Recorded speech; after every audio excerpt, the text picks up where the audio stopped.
morning, Birmingham. Today is Tuesday, August 15th. The time is now 9:31 a.m. I call to order the regular meeting of the Birmingham City Council.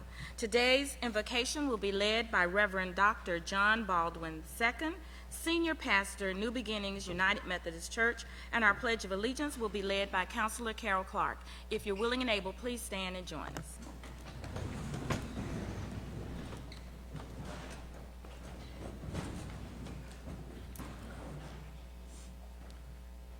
Let us pray.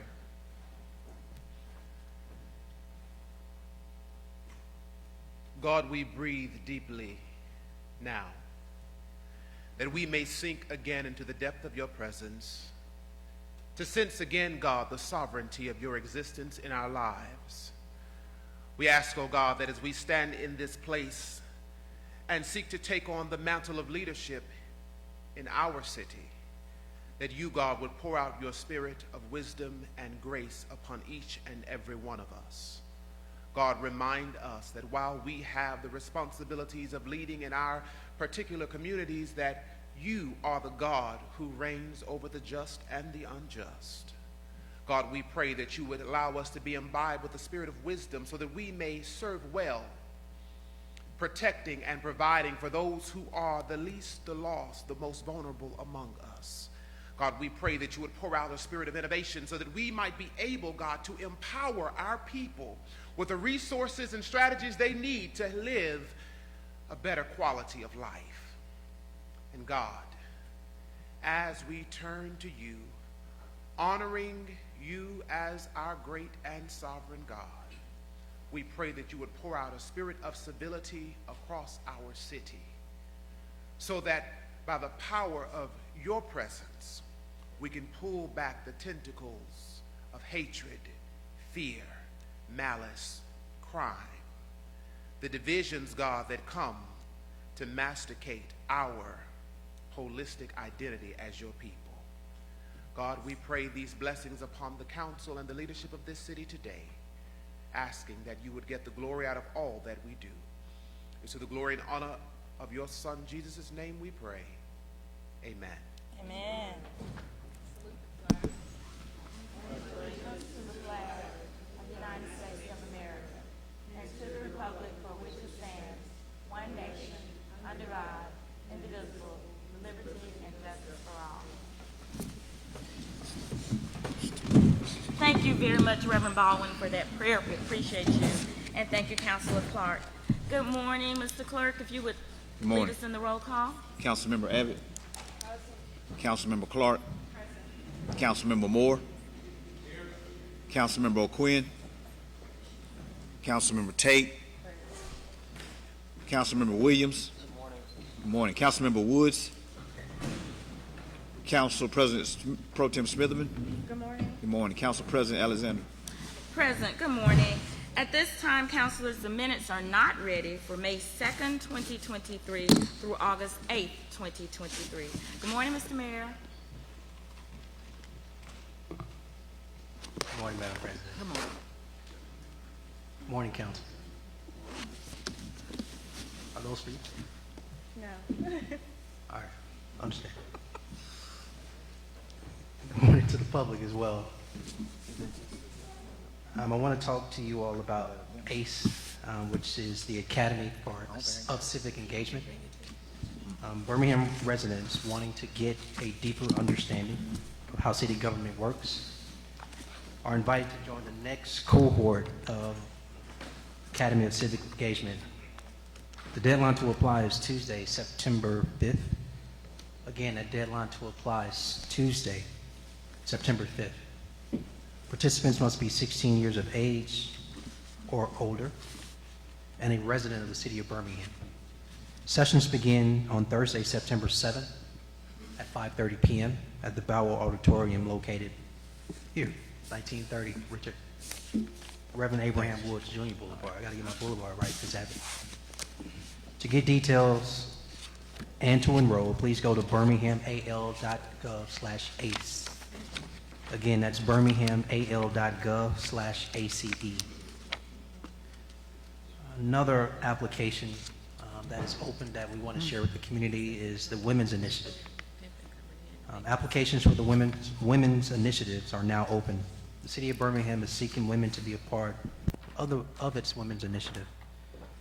Just a blurb, this group will be a collective of residents who will provide insight on the various issues that impact women and children. The deadline to apply is Friday, August 18th. I believe that's this Friday. For more information, please call our Division of Social Justice and Racial Equity at 205-581-3014. Again, that's 205-581-3014. As stated last week, Madam President and Council, there's a lot we have to do around reading, particularly as it relates to our third graders. City of Birmingham is going to join a program being hosted by the Birmingham City School System, and it is a rally for reading. It is a special reading rally to support third graders as well as those pre-K through second. The event will take place Monday, August 28th at Bill Harris Arena. There will be door prizes, free books for families, and opportunities to volunteer. There's a pre-event at 5 and the rally begins at 6. But for more information, please go to bhamcityschools.org for more details. Again, that's bhamcityschools.org. As we continue commemorating 60 years ago, 1963, we have another Forging Justice poster. The Birmingham Civil and Human Rights Movement that we support includes a poster series. And so this month, we'll continue to celebrate our storytellers. The month of August, Forging Justice poster is themed Raise Your Voice. Chief Sparks, you got one over there to hold up for them to see, or they have one on their desk, actually. The theme Raise Your Voice and features journalists, poets, and other creatives, both past and present, thank you, sir, who help tell the stories of the fight for justice. Free copies are available at City Hall, and for more information, please go to birminghamao.gov/forgingjustice. As a weekly reminder related to trash updates, the City of Birmingham will continue to keep residents informed about bulk trash pickup and daily updates online at birminghamal.gov/bulk trash. You can receive more updates by going to birminghamal.gov/pickup or by texting BHAM Ready to 888-777. And Madam President and Council, at this time, I would like to ask Writer Joy Minor to join me at the podium. And any of her guests that are with her.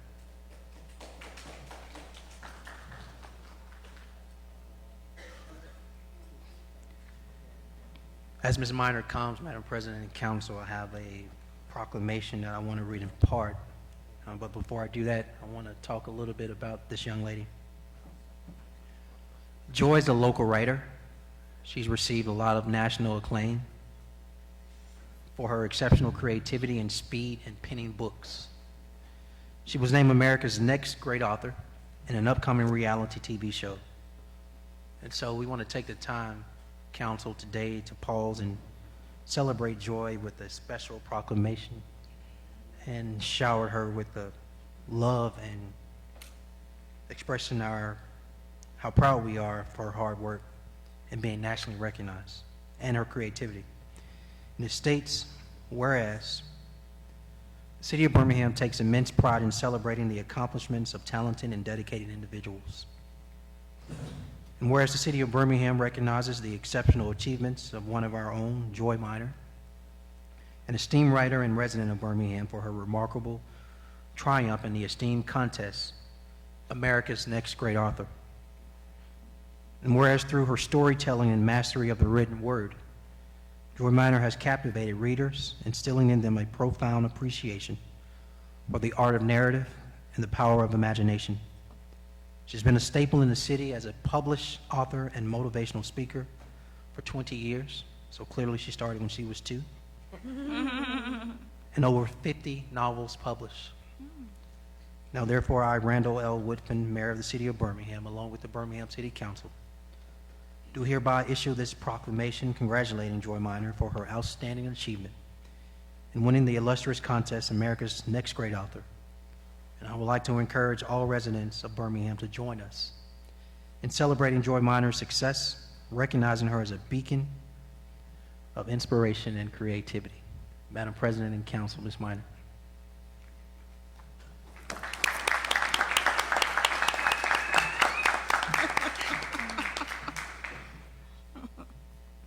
And one day, the little girl with all the books became the woman writing them. I grew up in Generation X, a time where women, where children were to be seen and not heard, where you didn't speak unless you were spoken to, and even when I spoke, I didn't really feel heard or understood. But I found a place where my words mattered. The lined pages of notebooks kept my thoughts, secrets, and desires. The pages of novels and my own short stories let me venture into fantasy worlds where they just got me. Anyone who knows me growing up will say I was a little skinny girl with the knobby knees and glasses who always had her nose in a book and arms full of notebooks. As I grew and life started doing that unpredictable thing life does, words were my refuge, my friend. Words have saved my life. They helped me navigate my way out of depression and thoughts of suicide as a teen, helped me through my sexual assaults and domestic violence. Words kept me sane through my bed rest pregnancy with my oldest daughter. Words are my companions in single motherhood, and they rehabilitated me after an aneurysm rupture, stroke, and neurosurgery during COVID. Growing up voiceless, I swore to never silence my children, began to teach others how to heal through writing from any situation. Words feed and clothe my children, feed the souls of those who read my books and poems, awaken the inner power that so many didn't know they had inside of them. Because, just like this little girl, still navigating through life's million unpredictable moments, so often, so many feel voiceless. This city where I found my voice as a poet, where I wrote my first novel, where my words began to mean something. So thank you, Birmingham. Because of you, the little girl with all the books became America's next great author.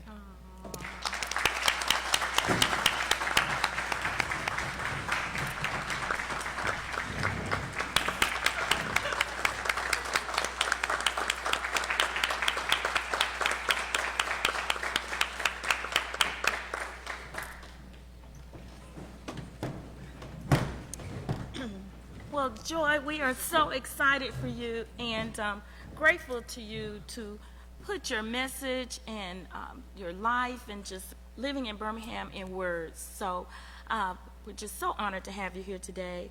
I just know your parents are just so proud, and we are proud of you too. Thank you so much. We appreciate you.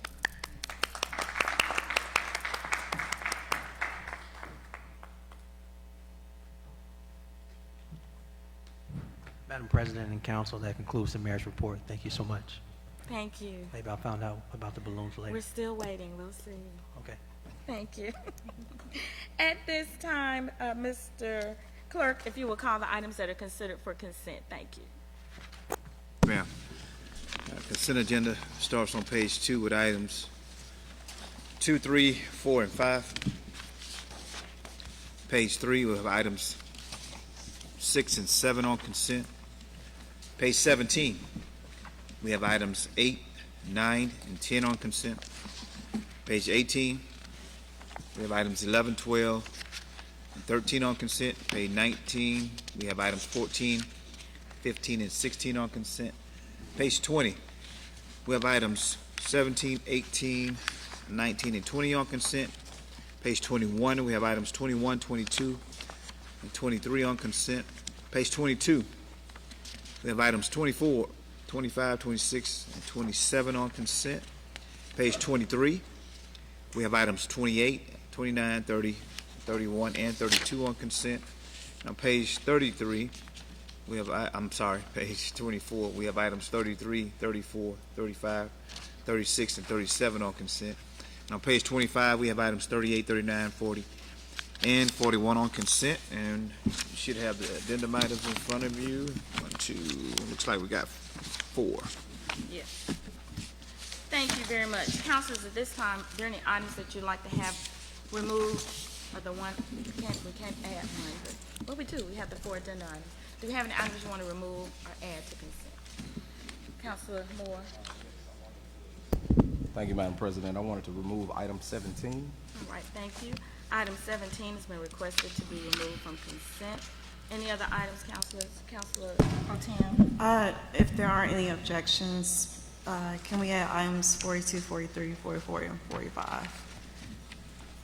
Are there any objections? I know there was some questions at pre-council, just. That's fine. about We can these. leave them off, yeah. Just for clarity, I think, to the public. Well, it's good news, so, Okay, yeah. it is.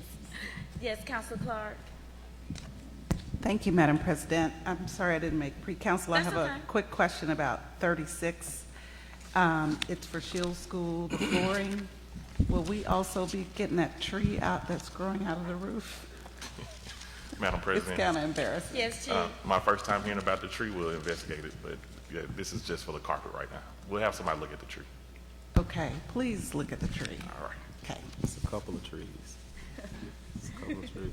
Thank you. Councilor Moore? I just had a question about item 25. I know that it's the demolition of non-residential structures. And I know at one point, you know, I had an opportunity to ride around with the mayor as well as Public Works and several other departments about old cleaners in Northeast Lake. That was supposed to be addressed this summer. And so was trying to see if that was in the queue at some point to be demolished. Madam President? Yes, Chief? Yeah, Council Moore, if you can just provide us that address, we'll do proper follow-up. Okay, thank you. Thank you. Any other items?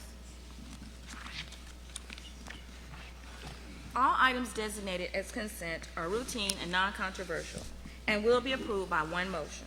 No separate discussion of these items will be permitted unless a council member, the mayor, or a citizen interested in a public hearing so requests. If so, such items will revert to its normal place on the agenda order of business. All matters of permanent operation that are indicated with the P will be read. All other matters will be announced by reading the item number only. All public hearings will be announced. Councilors, if I could entertain a motion and a second for approval of the consent agenda. Second. All in favor, let it be known by saying aye. Aye. All opposed, say nay. Thank you, councilors. The consent agenda is approved. If you were here for any item that was listed as consent, it has been approved. We hope you have a great day, and we'll continue with the rest of the agenda. First item, Mr. Clerk. First item should be item 1, a resolution relative to the application of Darrell Cobb, 501 Forest Wood Drive, Birmingham, for an itinerant junk dealer's permit and a hearing of all interested parties. We need a motion and a second to get the item before us. To have second. Thank you. This is a public hearing. It was related, has been deferred from the August 1st agenda to today.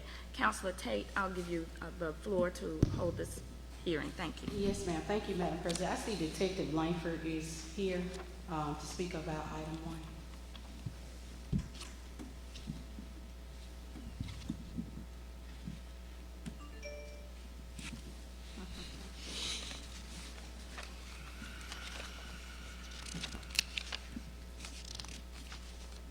Good morning, sir.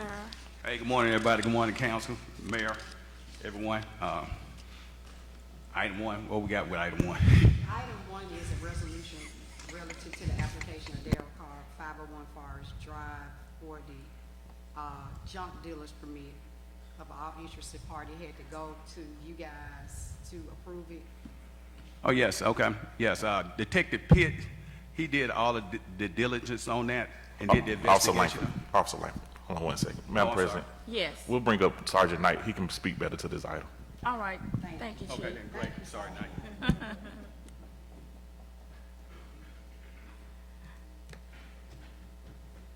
Good morning, sir.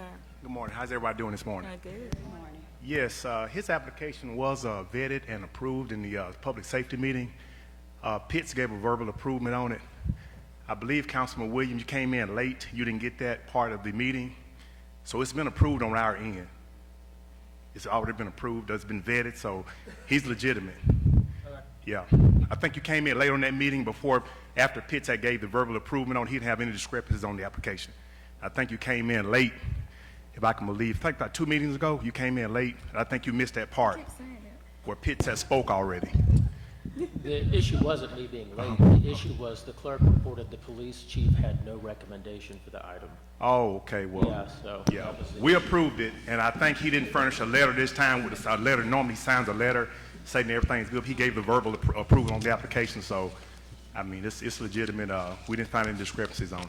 Thank you, Sergeant Knight. That was the reason that we delayed this, just because of what's written in front of us. Okay. And usually when we see a no recommendation, Right. it makes us want to challenge, not challenge it, but get more information on that. That was the only reason.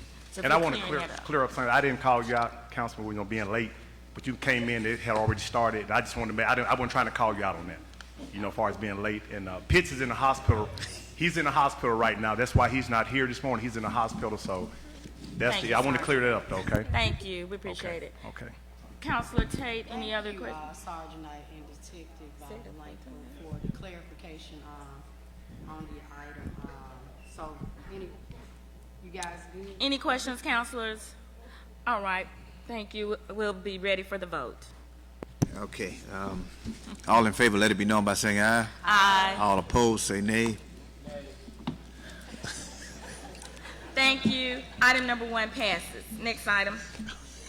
Okay, 1 second. I think we're going to item 17 Yes, sir. on page 20. A resolution of intent to commit a one-time funding to Birmingham Southern College contingent upon Birmingham Southern College's ability to secure funding through distressed institutions of higher education revolving loan program. Motion, please. All right, thank you. Councilor Moore, you asked that we pull this on consent. Yes, ma'am. I just wanted to, pull this item because I know there may be a lot of strong feelings about this item, but I'm glad that we as a council are able to, support. I know that there are those who are of the school of thought that, this is not something that the city should have to support or should have to be involved in. And then there are those who feel as though we don't want to end up with another situation where we have another Caraway property or vacancy in our city. And so I know that we had an opportunity to talk to BSC, and they share with us that we don't have to worry about being back in this situation again. Which is reassuring because we definitely don't want to find ourselves here again. But then also, we wanted to make sure that BSC continue to invest in our schools as well. So having more service learning opportunities for their students where they can help with our students in Birmingham City Schools. I mean, our mayor just made mention of the literacy issues that we have right now. I think that this will be a great group to support us with tutoring and, other reading initiatives that we may have. And so, as well as, being able to have our high school seniors take advantage of Birmingham Promise and be enrolled in Birmingham Southern as well. And so, just wanted to, pull this item to just talk about that just a little bit. Madam President. All right, thank you. I know the resolution, I did see it included in our electronic packet. Has everyone had an opportunity to read the resolution? Okay. Yes, Councilor Clark? I just wanted to, first of all, thank my colleague J.T. Moore and the Education Committee for their leadership on this issue. I feel like it's really critical for District 8 that this very stable and productive use of 200 acres, that's sort of like the pinnacle of our area, remains. And, I think one thing that Birmingham Southern may have learned through all this is to tell its story and to, I feel like I'm close enough to the school to see their good works in the community, but maybe the broader community doesn't get to see that. So, if there's a fault, it's not tooting your own horn enough, because just this past Saturday, the football team was out in our garden doing a lot of work. And that's not the first time. Lane was with us this year when we welcomed the students back to Bush Hill STEAM, but he's always been there. with us on the first day of school. And so, those are just a couple of little anecdotal, things off the top of my head. But, tell your story, show your good works so that all of the community can value the good that you do from that hill. So that's all I want to say. Thank you. Thank you. I would like to start by saying that Birmingham Southern College has been very integral in my lifetime and growing up. My grandparents lived just blocks over from Birmingham Southern. I have family and friends that are graduates of Birmingham Southern. I know of the rich history of Birmingham Southern to District 8 and to that community. Today, my actions are more related to, in considering this item, is the next steps we would take in order to aid this particular private institution and what we have going on within our neighborhoods and within our communities. Birmingham Southern is a private college. I would like to see, if we are going to give aid to Birmingham Southern, that we think very closely about what we give to our neighborhoods. Although Birmingham Southern is a good community partner of the Bush Hills neighborhood, I have not received any data as of yet that shows me the number of students or employees from District 7 that are either enrolled or work at the college.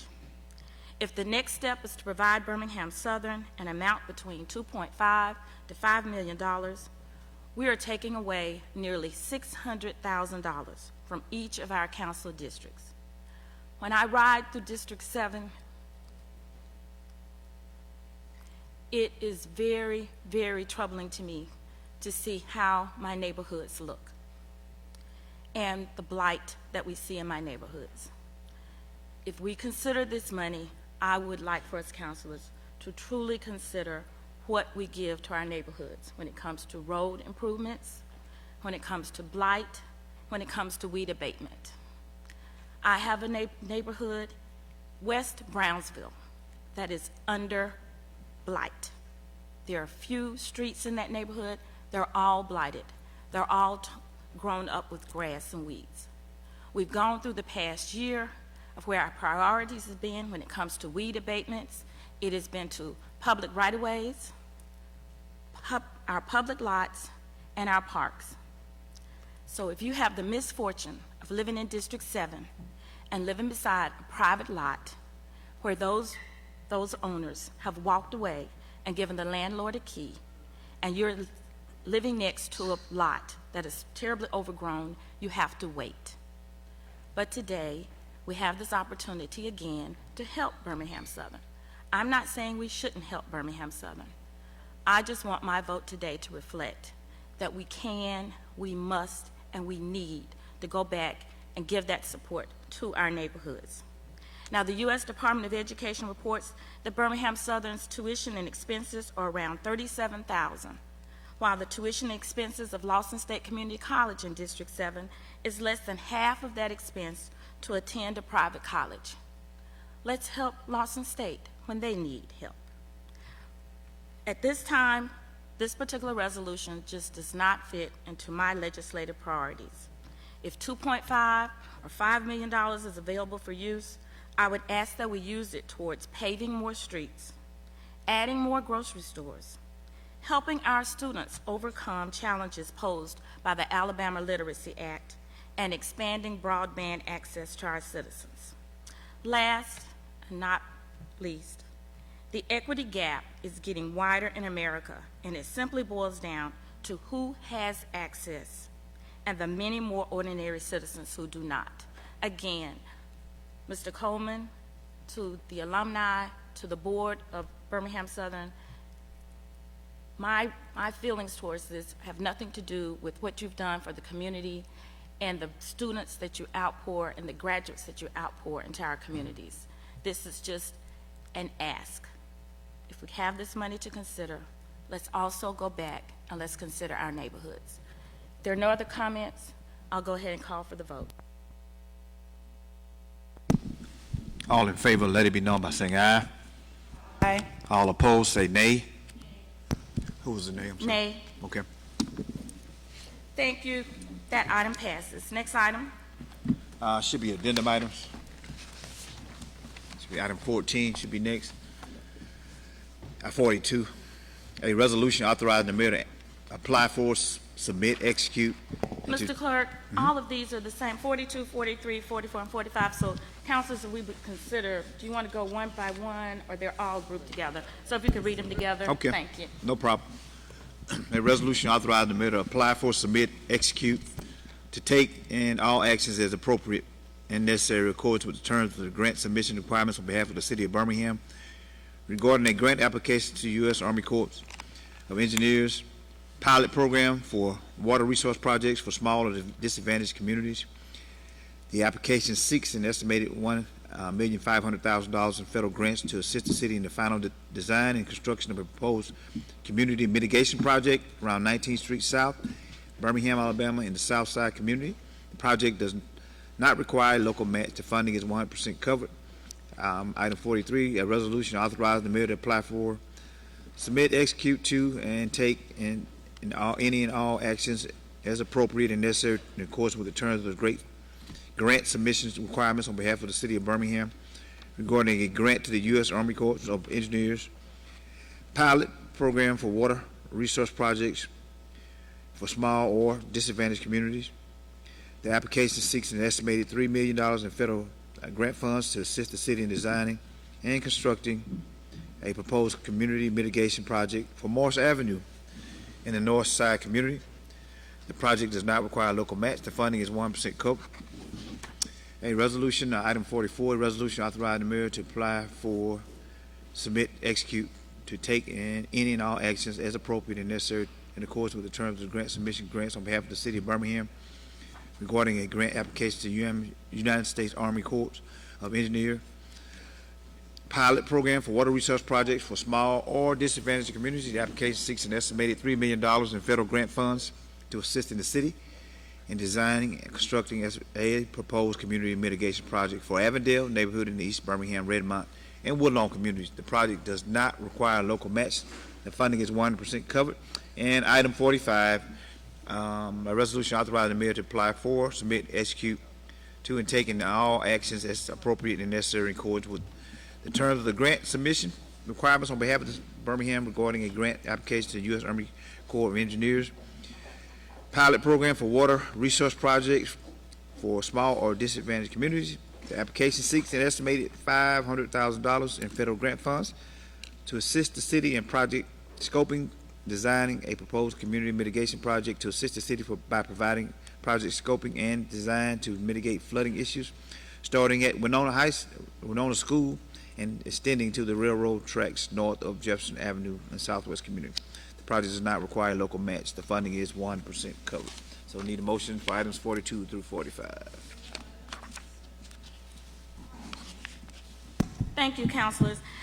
These items did come before us with Budget and Finance yesterday, and I know Chief or our Budget Finance Chair, we just wanted to be sure that the public sees what's going on here. So if you give us a rundown of this, please. Yeah, Madam President, I'll give a high-level view, and then if any questions require us to dive deeper, I'll let the team from PEP speak on it. But at a high level, these are a grant opportunity that we're seeking with the Army Corps Engineer, that we submitted 4 projects that we consider hot spots of flooding, and we want to have this opportunity to mitigate that flooding. We understand that there are other properties in other places around the city that has the same issue, but we have this opportunity right now to find that we can receive 100% funding from these 4 projects to mitigate funding from the Army Corps of Engineers.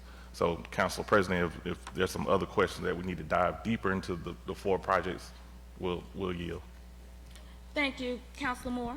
Thank you, Madam President. I did want to just find out, how are these different areas chosen? Like, what metrics or criteria was used to choose these different areas? We'll bring in the Director of PEP, Ms. Katrina Thompson, but before she comes in, it's just, it's based off of hot spots and complaints that we receive from the community.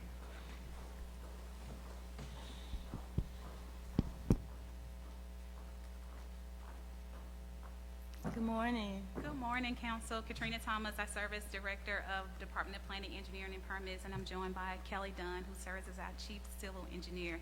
And the question regarding how these properties were chosen. So these were our hotspot areas that had the greatest need economically. And this is an opportunity for us to receive 100% funding from the U.S. Army Corps of Engineers. And so we believe that helping to mitigate the issues at these 4 major flooding areas will help to provide some relief for other areas as well. Thank you. Any other questions, councilors? Yes, Councilor Clark. Oh, sorry, Councilor Moore, that you finished. I apologize. I'm gonna put a name tag on. No, thank you for that. I just know that it's areas in District 4 that, you know, would greatly be able to benefit from this. My whole district is pretty much within the 100-year floodplain, and so areas like Collegeville and Kingston and East Birmingham and Inglenook would greatly benefit, but was just trying to find out how these areas were chosen. Councilor Clark. Thank you, Madam President. I just wanted to ask you about, I know we had talked some time ago about a study of an entire watershed so that, you know, projects could be ranked and prioritized on a benefit cost basis, and we would know that if we're doing something over here, it's not exacerbating something somewhere else. Has that sort of study been done, or can it be done in the context of, like, as these funds are on the way, so that, and would there be an opportunity to reprioritize if we did such a study using these same funds? So our plan is to still conduct that study. We do have some funding available to conduct that study.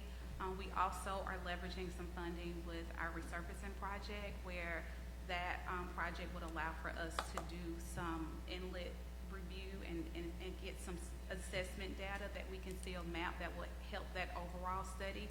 But yes, once we get that overall study, we will be able to further prioritize areas that need additional funding for flood control projects and mitigation projects. So that is still needed. We wanted to seize this opportunity for this grant opportunity. Yeah. It's our understanding that this grant opportunity may be available in coming years, so we will continue to go after other projects as well.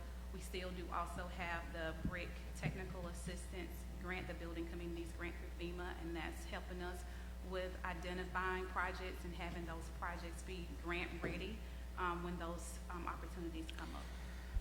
Okay, and I do appreciate you all being aggressive because, you know, relieving some of these issues is going to take a lot of resources. But I do feel like, you know, the overall assessment and scoring of projects is also kind of a first step, I would think, or definitely in tandem, so that, you know, as we're deploying resources, we know that it's going, you know, it's objectively scored and, you know, going to the best places to do the most good. And maybe y'all do, I'm not a hydrologist, so maybe y'all do have a way of determining that without the study, but I just want to express my support for the work you're doing in this, and also for us doing a study a basin at a time, you know, and starting somewhere with that.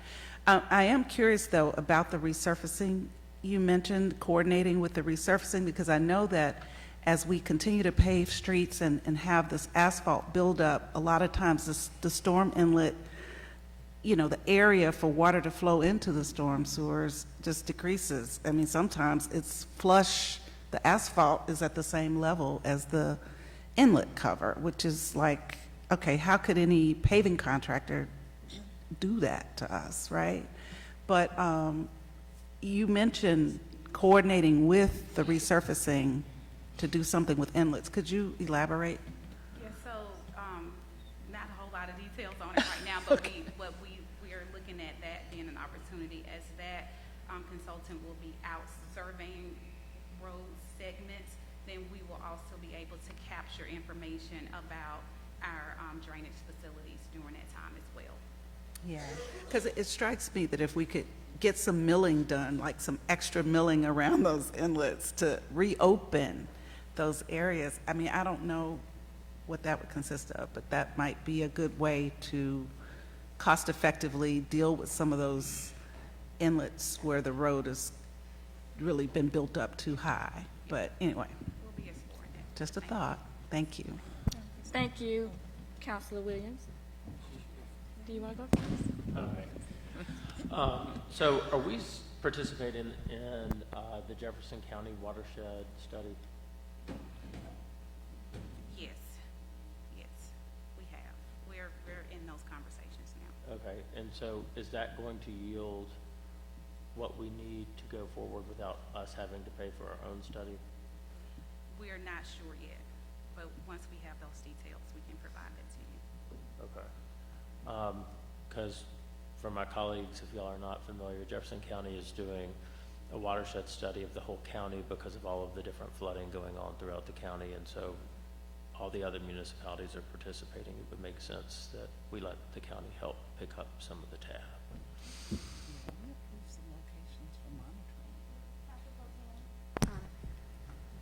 Yes, thank you, Madam President. I just really want to say this is really good news.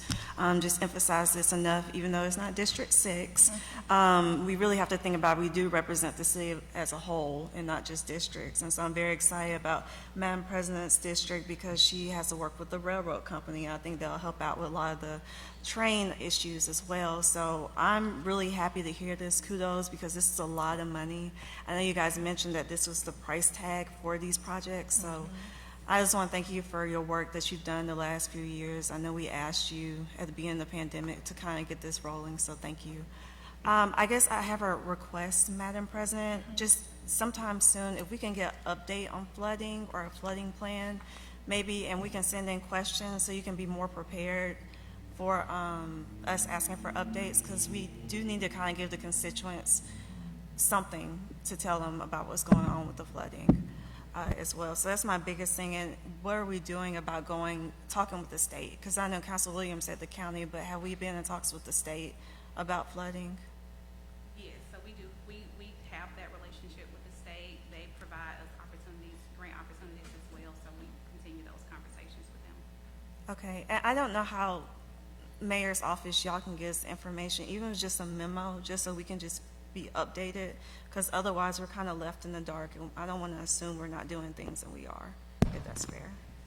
And also, if we can, I know we talked about this at budget time, the inlet sewer covers. Like, I know there's one in particular I personally turned in the 311, y'all, probably 2 or 3 months ago, and I still look at it almost every day and it hasn't been fixed.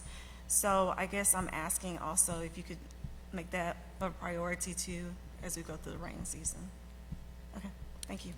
Thank you, and Council Pro Tem, we will include this, and I'll work with the chief to get this to come up on a upcoming committee of the whole to get that reporting, if that'll be all right.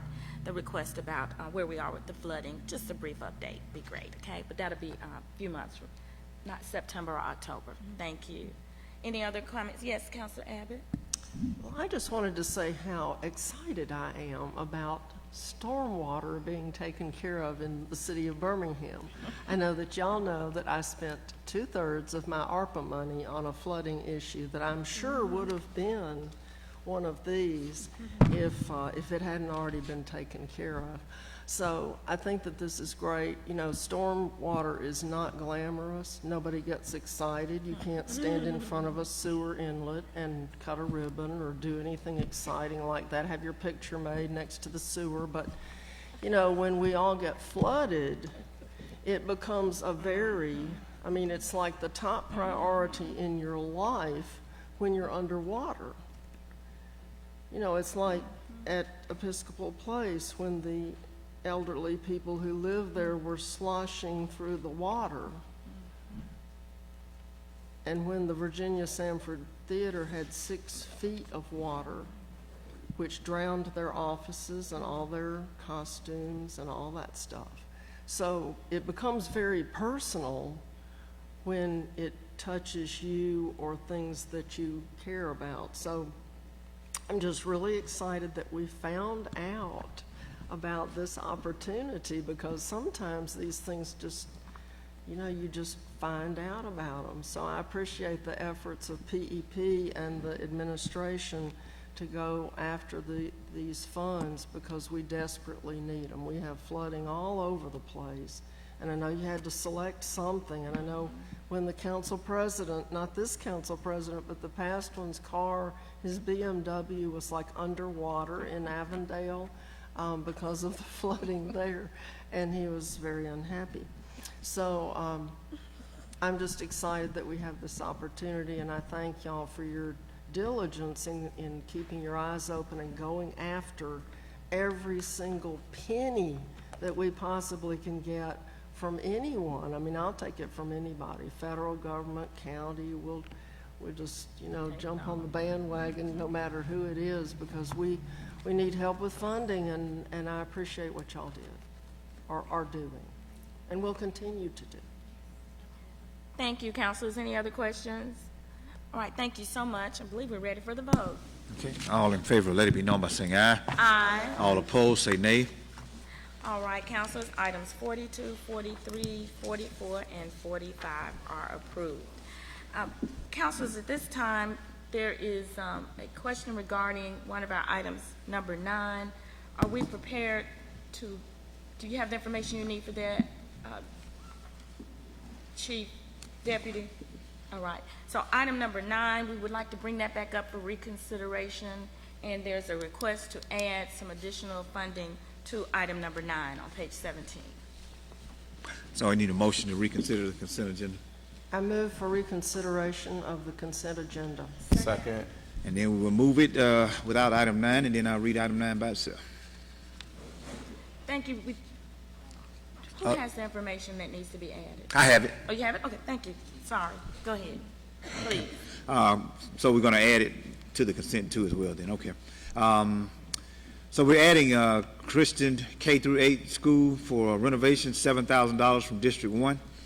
The account number is 10421054221, making the total amount of this item $17,953.99.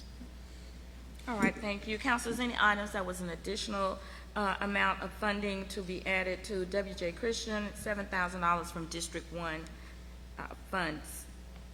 We're ready for the vote. So I need a motion to approve the consent agenda with the changes. Whatever. Okay. So moved.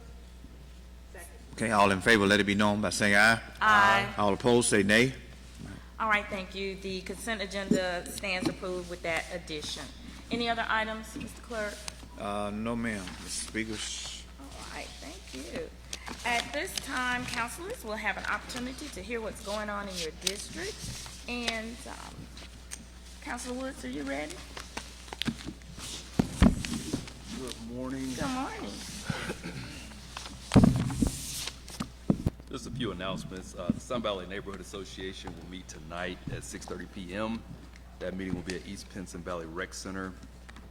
The monthly Be Litter Free campaign will pick back up on Saturday. We'll be meeting at 8:30 a.m. at Grayson Park. And so just want to invite everybody out, continue to make an impact. We've been able to take, at this point, thousands and thousands of pounds of litter off the street, keeping them out of the waterways. And so just want to encourage everybody to come out, spend a little bit of time, and make a difference in the community.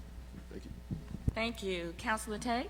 Thank you, Madam President. East Thomas neighborhood will meet tonight at 6 p.m. at Wilkerson Middle School, located at 116 11th Court West. Evergreen neighborhood meeting will be held tonight at 5 p.m. at the Evergreen Community Center, located at 1867 16th Street North. South Pratt neighborhood meeting will be held on tonight at 6 p.m. at Lively Hope Baptist Church, located at 905 Court T, Birmingham, Alabama. Smithfield Estates neighborhood will not meet tonight. Thomas neighborhood meeting will be held on tonight at 6 p.m. at the Mount Hebron Baptist Church on 5th Street, Thomas.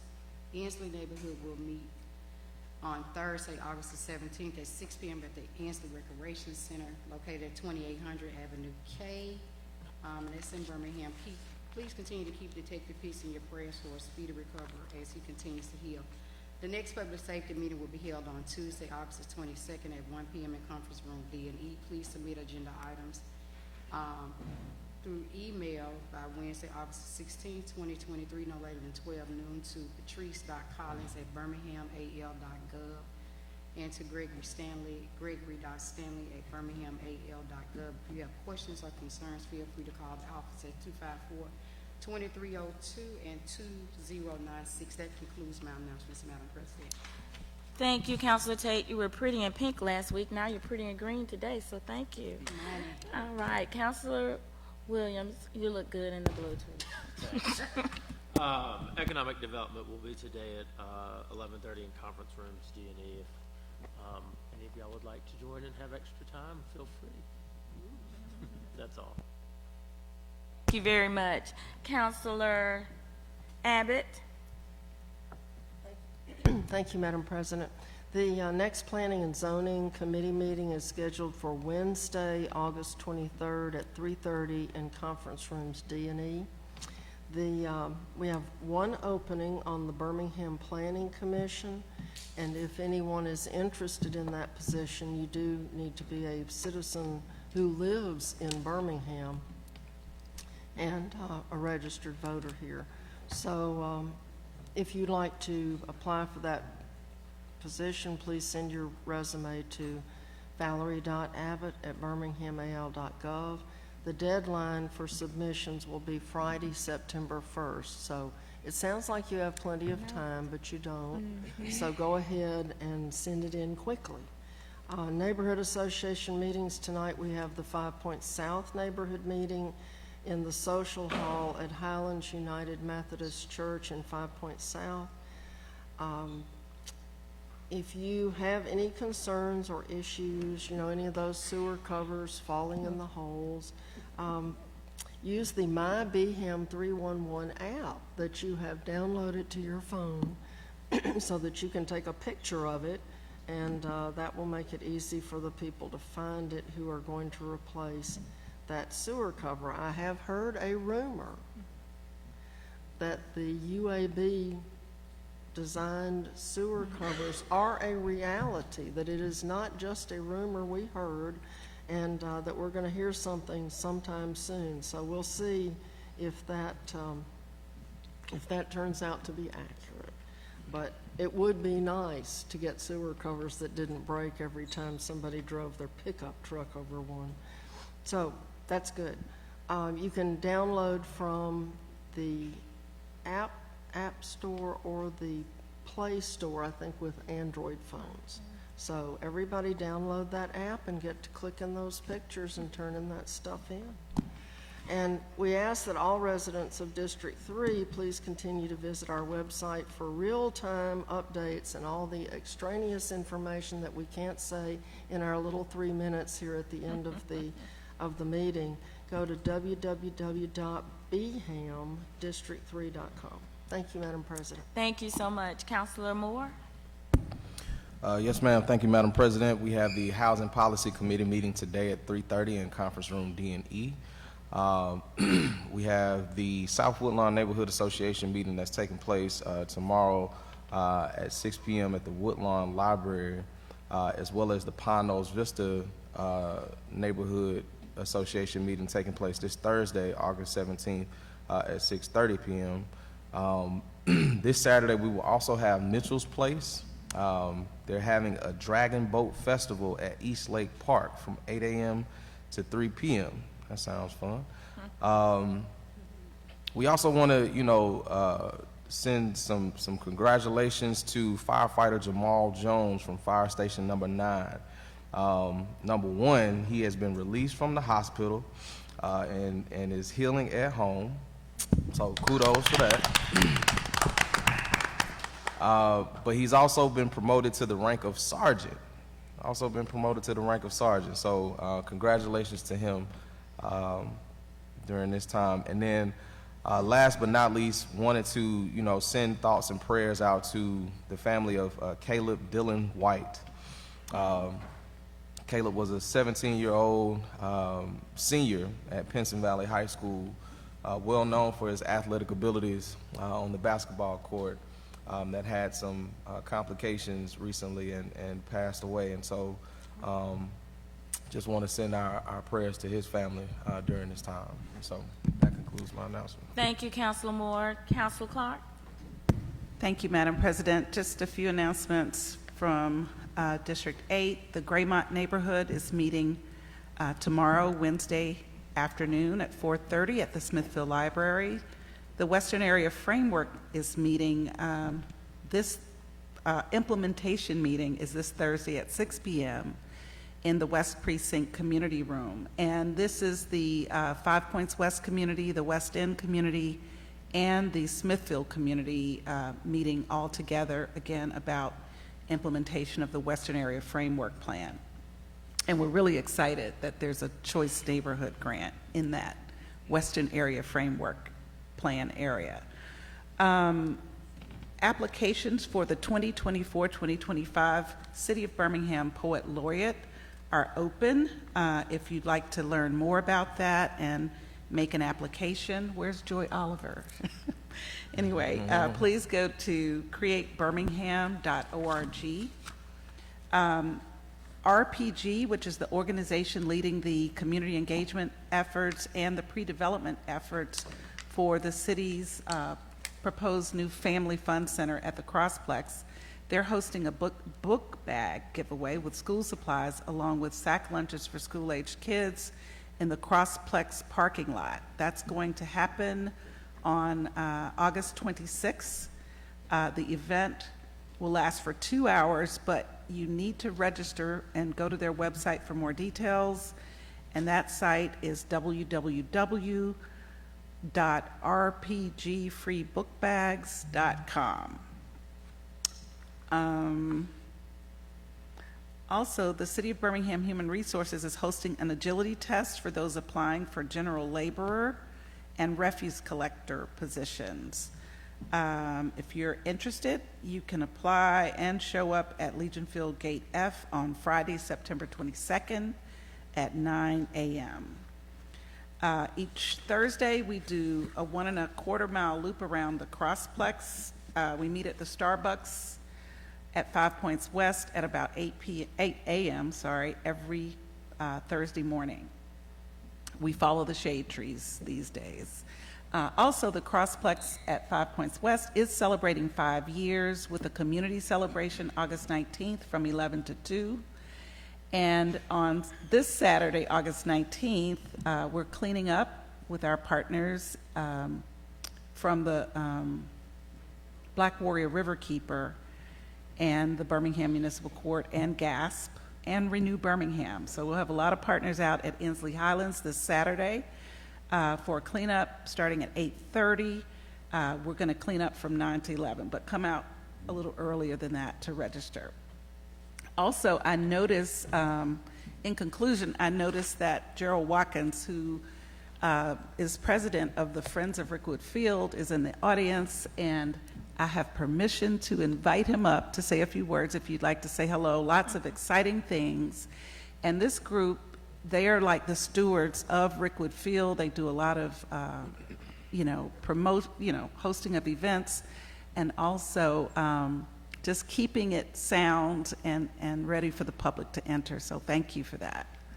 Good morning, Thank Mr. you, Watkins. Councilor Clark. Thank you all. I want to say thank you again to the council and to the mayor's office, Chief Mitchell, and anyone within the city of Birmingham who's been a supporter of Rickwood Field. The oldest ballpark in the country has a lot to offer, and now we're able to share that with the country. As you know, Major League Baseball is coming next year. This is a huge, huge thing for Birmingham and the general area. Next to an SEC sport or the Magic City Classic, this will be the largest sporting event and most important sporting event in the history of Alabama. And I can't tell you enough about what I'm already hearing about economic impact. I've been told that there are no hotel rooms available that week of June already. I've been told that over 1,000 ticket requests have come in by our email, our text, and telephone calls. So the amount of just exposure Birmingham is going to get from this is far greater than just a baseball game, and far more important is what's going to happen after that, because as you all know, we lost the Rickwood Classic due to COVID, and then Major League Baseball took that away from us because of the state of our field. All these improvements are going to put the Rickwood Classic back for years to come, and although we haven't been promised, I know Chief Mitchell and I, in talking with MLB, they have hinted that if we do a really good job as a city promoting this game, preparing the city for it, taking care of traffic issues, and all those things that go along with a big event like this, we will almost certainly get a second shot, and that would be in 2025. And then beyond that, they have spoken about a lot of other things they hope to bring to Birmingham that we could never have dreamed of with the baseball park in the situation that it is now. Also, I mentioned that we are the home field for Miles Baseball's team. Our field will be better than any other college field in the country because it'll be a Major League Baseball field. So there's a whole lot of good things coming from this. And I might add that we're so thankful for the continued support we get from the city all the time.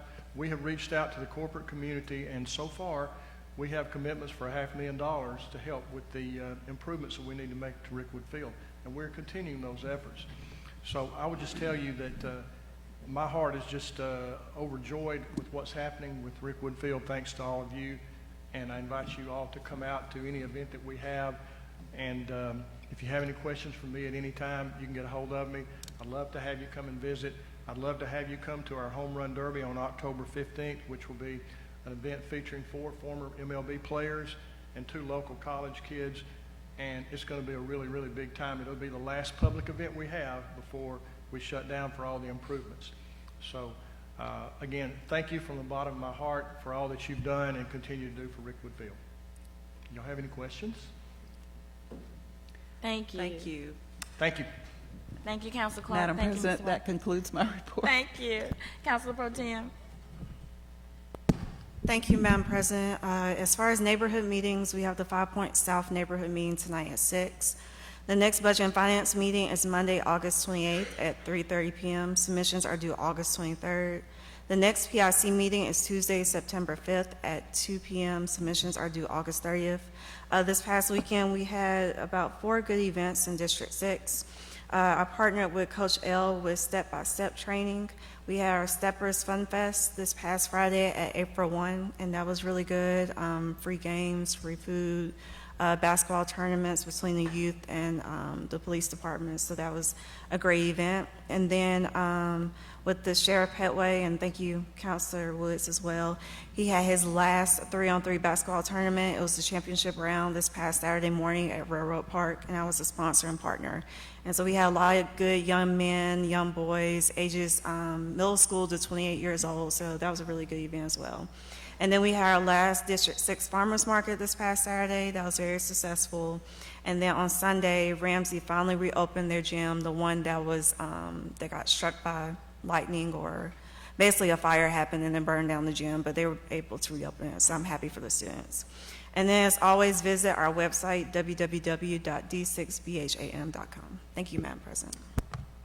Thank you, Madam Pro Tem. These are the announcements for District 7. The Green Acres neighborhood will meet at the Lifting Christ Worship Center this evening at 6:30 p.m. Bulk trash and brush pickup are scheduled for Green Acres today. Tomorrow, Wednesday, August 16th, bulk trash and brush pickup, they're scheduled for West Goldwire and Garden Highlands neighborhoods. Councilors, Committee of the Whole will meet tomorrow in conference rooms D and E at 3:30 p.m. Thursday, August 17th, we'll have neighborhood meetings for the Hillman and Hillman Park Neighborhood Association, as well as Germania Park Neighborhood Association. Bulk trash and brush pickup are scheduled for Grisella Heights and East Brownsville on Thursday, so please ready your trash for that. Friday, August 18th, the Garden Highlands neighborhood will meet at Mount Hilliard Baptist Church at 4 p.m., and bulk trash and brush pickup is scheduled for Roosevelt Community. District 7, we are hosting our neighborhood presidents for our quarterly chat and chew. We're getting back to basics on Friday, so we will be hosting them from 11 a.m. to 1 p.m. Those invitations have gone out to those neighborhood leaders, and so we look forward to talking about some topics that we think are very important to us in the district. Monday, August 21st, brush pickup and bulk trash pickup is scheduled for Germania Park South. Those are all of my announcements. At this time, Mr. Clerk, I do believe we have one speaker signed up. Dr.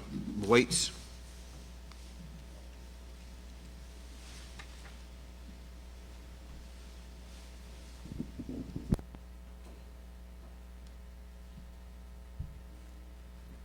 Good morning, Dr. Waits. Good morning. It's good to see you all again, Madam President, councilors. You have a packet in front of you. We've created a one-pager for you. I'm John Waits, physician, co-founder, and CEO of Cahaba Medical Care, a nonprofit community health center with 26 locations in the greater Birmingham area and surrounding counties. Thank you for taking the time to honor FQHCs like Cahaba last week. I'm back this week for a previously scheduled moment to bring before the council a few more specifics about the impact of Cahaba Medical Care is having in Birmingham proper, with a couple of updates and some things coming up later this year. We were founded in 2004, but Cahaba was recruited to the city of Birmingham in 2017. Our first step was rebooting the old Chris McNair Health Center as Cahaba Medical Care West End from the ground up, and later extending our support to the Birmingham school system through a school-based health center initiative at Hemphill Elementary. Our decision to launch our Birmingham Dental Clinic was born out of our commitment to ensure the community did not lose this essential dental clinic near Legion Field when it faced closure. We stood together during the COVID-19 pandemic. All told, Cahaba administered over 130,000 tests and over 48,000 COVID vaccines, and got state accolades and multiple national recognitions for the rapidity, quality, and most uniquely, the equity of distribution that you can see in the report. The way that we conducted ourselves during that time is the way that we try to handle all of our business as usual needs for our neighbors, for our citizens. Medical testing, diagnosis, prevention, and treatment being distributed in a quality and equitable way. More than this, we've made our investment for each of our sites to have social services and integrated behavioral and mental health services at each of our sites. Today, Cahaba stands as the second largest health center in the state, providing over 170,000 patient encounters in 2022. That's 36,000 unique patients, half of those in the greater Birmingham area. These numbers are important because this represents access for our patients. Each of these numbers is an individual story of our neighbors and citizens who find themselves many times uninsured or having connection and access issue into the healthcare system at large. It's important that we do this with quality. I want to report to you that the quality metrics at Cahaba Medical Care, we are in the top 10% of the FQHCs in the country. In just 5 short years, you can see on a graph on this one-pager, we've quadrupled the percentage of low-income patients that have affordable access to primary care in the zip codes that we serve in Birmingham. That trajectory is something that we want to continue. To accomplish this, over the past 6 years, we've had numerous public-private partnerships. I've heard this morning how important it is to the City Council that we leverage numerous other grants. We've competed for and brought in over $4 million of federal funds per year, resulting in 245 jobs in the greater Birmingham area, representing over 50 healthcare providers in the greater Birmingham area. Our family medicine residency in West End, the urban track, has been a critical workforce pipeline for Birmingham, and it will remain so as we take 2 of those graduates from this past June and open a clinic in Woodland Park where they'll be practicing, and we're hiring staff for that location. We'll open in late September. And finally, I wanted to share with the council a shared commitment to bring valuable services to West Birmingham. The Greater Birmingham YMCA, as you well know, they've been working to deed their Western YMCA branch over to Cahaba Medical Care. That has been gone through with y'all's blessing. We would like to repeat what we've done in West End over the past 6 years, over the next half decade at that location. So what's my ask of the council? I don't have a monetary ask yet.